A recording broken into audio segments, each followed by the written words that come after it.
As you can well imagine, a golf tournament doesn't grow like Topsy. It takes a lot of planning and a lot of thinking, particularly one of the caliber and the scope of the Sunnyhanna Amateur.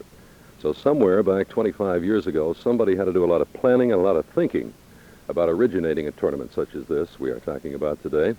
And it's generally known that Mr. Charles Kunkle of Johnstown is the man behind the Sunnyhanna Amateur, going back about a quarter of a century ago to put this golf tournament together. Charlie, what brought the idea of a golf tournament such as we have today into your mind 25 years ago? Well, Bill, it's just like stealing somebody else's idea. You know the old saying, there's nothing new under the sun. At that time, amateur golf was pretty much on a match play basis, and the pros were all playing 72 holes metal play. So we simply took their idea, which was proving to be very successful and growing, and adopted their format. How long did it take the first Sunnyhanna Amateur, as it is today, in 1954, to be organized? Was it a year-round job to get that one going, or did you just kind of toss a coin in the air and invite a lot of golfers and say, I hope we have something going? No, I would say it probably took us 3 or 4 months. After, let's go back a little bit. You know, Sunnyhanna had an invitation tournament for probably about 15 or 17 years, excluding the war years. And in 1951, the Board of Governors at Sunnyhanna terminated it very quickly and very suddenly, and with very good reason. It's customary in the invitation tournaments to have Calcuttas. And the Sunnyhanna tournament was growing and had good success and was attracting good players. And the Calcutta got out of hand. And in normally Calcuttas, you might buy a player for $50, $100, $150. But in 1951, the opening bid on one of the players turned out to be $2,000. And it turned out to be a non-member who was there as a guest. And the Board of Governors could see the handwriting on the wall, so they stopped it, and the invitation was terminated in 1951.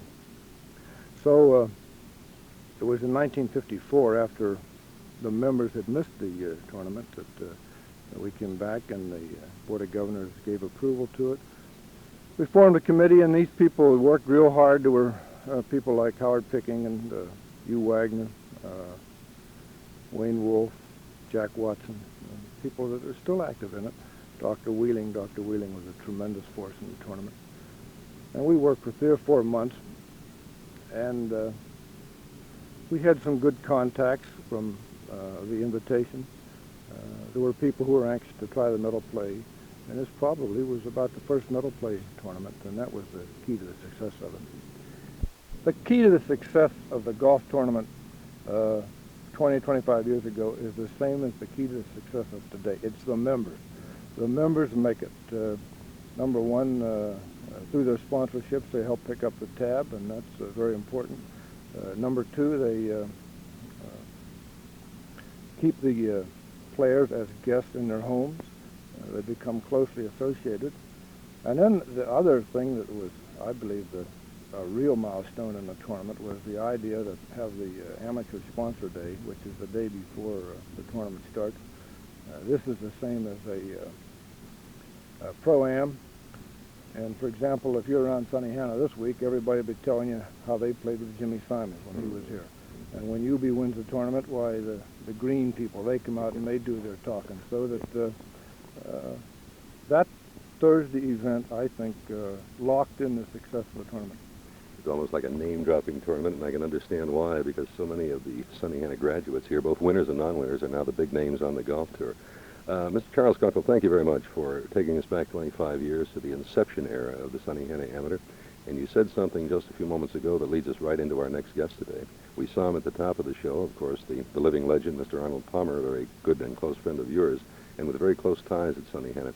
And he said then that the people make this tournament. And we also talked about the days prior to the Sunnyhanna Amateur Medal Tournament when Arnold was here, I believe it was in 1948, and he had himself quite a golf match. So, Charlie, I think let's watch that one together as Arnold talks about his victory at Sunnyhanna.